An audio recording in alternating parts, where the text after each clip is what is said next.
Good morning, everybody.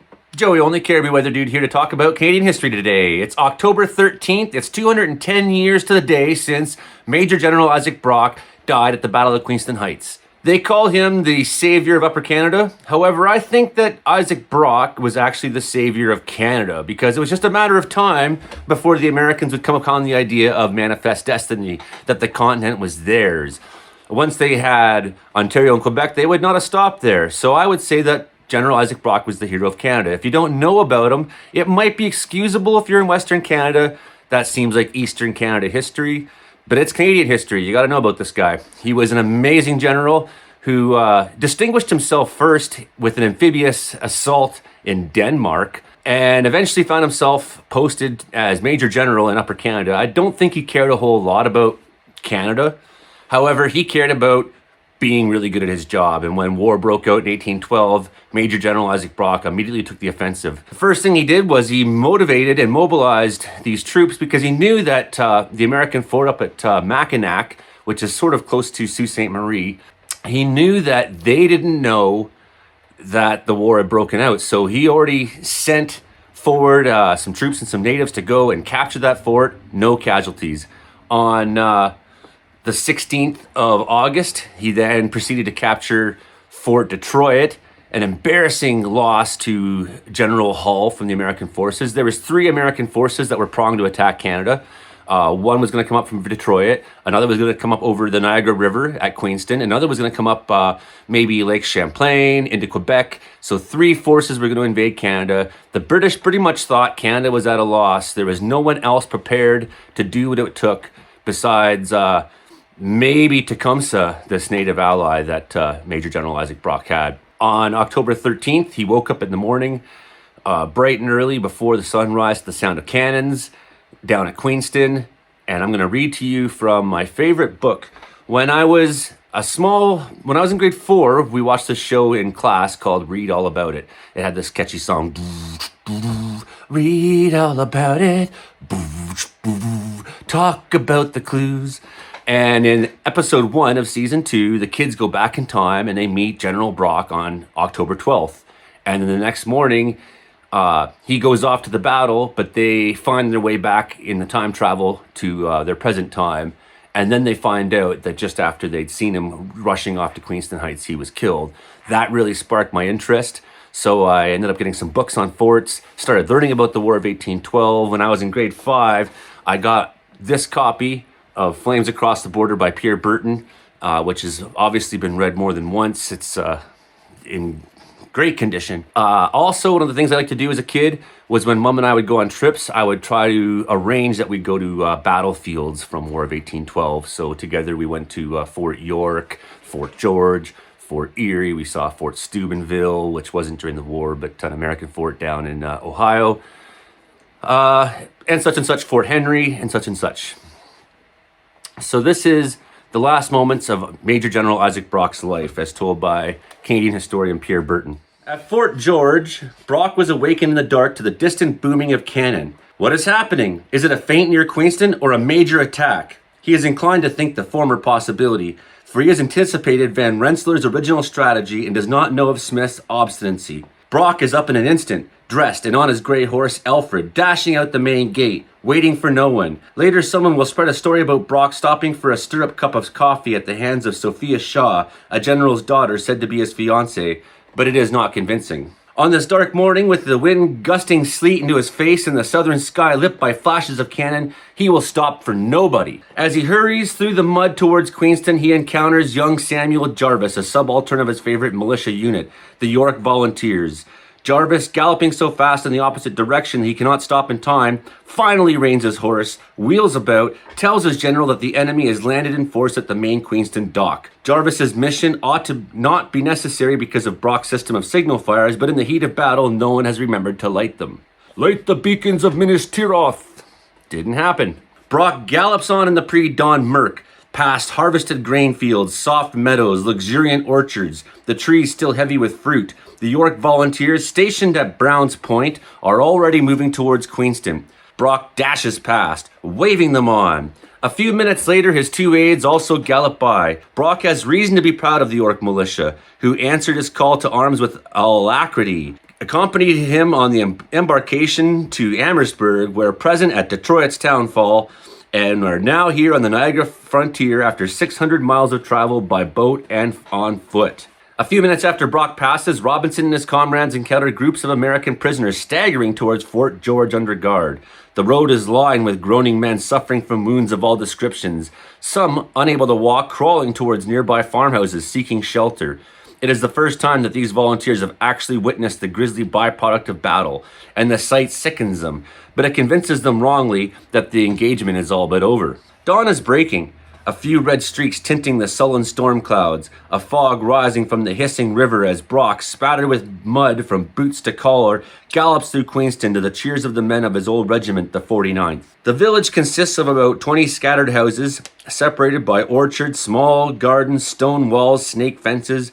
Above hangs the brooding Niagara escarpment, the margin of prehistoric glacial lake. Brock does not slacken his pace, but spurs Alfred up the incline to the Redan, where 8 gunners are sweating over their 18-pound cannon. From this vantage point, the general has an overview of the engagement.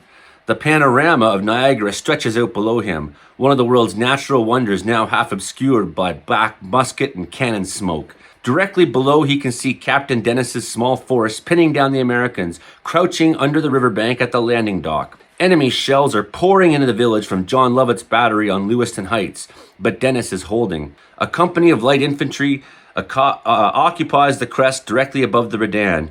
Unable to see Wool's men scaling the cliffs, Brock orders it down to reinforce Dennis. Across the swirling river, at the rear of the village of Lewiston, New York, the general glimpses battalion upon battalion of American troops in reserve.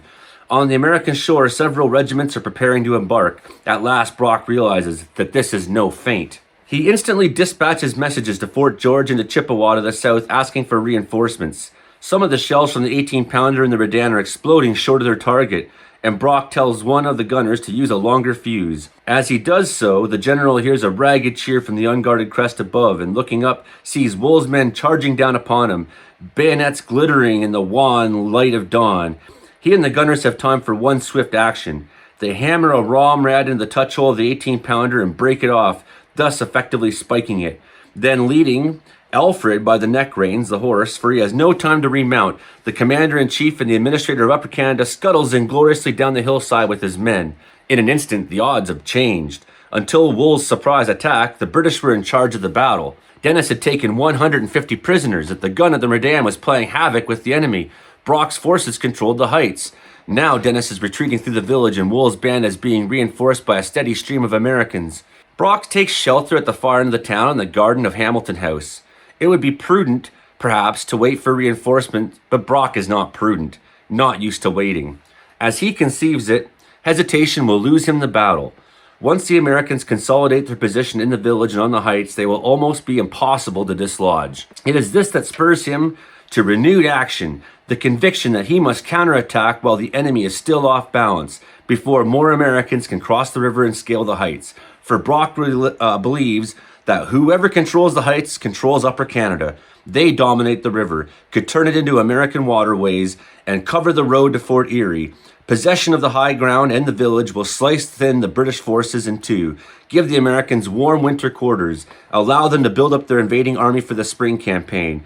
If the heights are lost, the province is lost. He finally manages to rally some 200 men from the 49th and militia. "Follow me, boys," he cries as he wheels his horse back towards the foot of the ridge. He reaches a stone wall, takes cover behind it, dismounts. "Take a breath, boys. You'll need it in a few minutes." They give him a cheer for that. He has stripped the village of its defenders, including Captain Dennis, bleeding from several wounds but still on foot. He sends some men under Captain John Williams in a flanking movement to attack Wool's left. Then he vaults to the stone fence and, leading Alfred by the bridle, heads up the slope at a fast pace, intent on retaking the gun in the Redan. His men, struggling to keep up, slide and stumble on the slippery footing of wet leaves.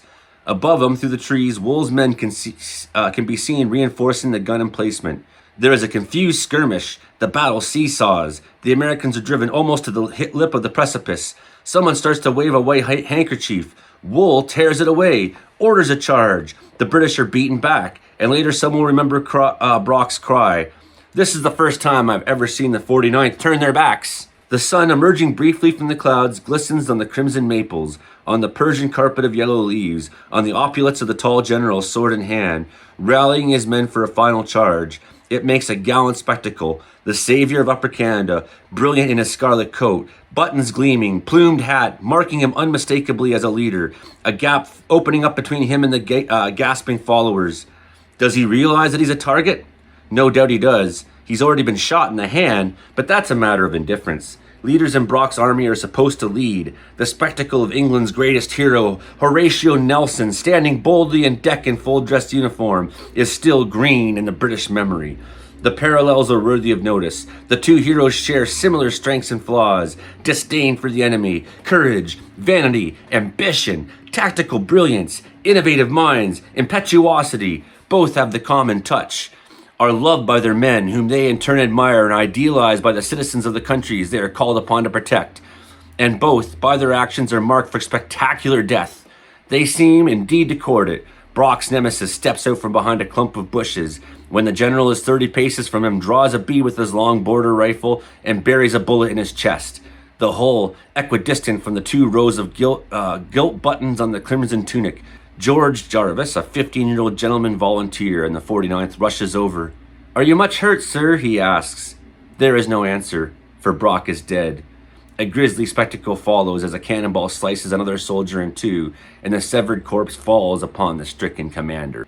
But because of Brock's actions, the Battle of Queenston Heights was a victory for the Northerners, for the Mohawks, for Six Nations who joined forces, for the British, for the Canadians. They drove back the Americans that day, and we're very lucky they did. Thanks for watching my channel today. 210 years since the death of Isaac Brock. Please subscribe. Help me on Patreon. I could really use the help right now. Give a thumbs up, share, tell a friend. Help me grow this channel. It's just me and my blog.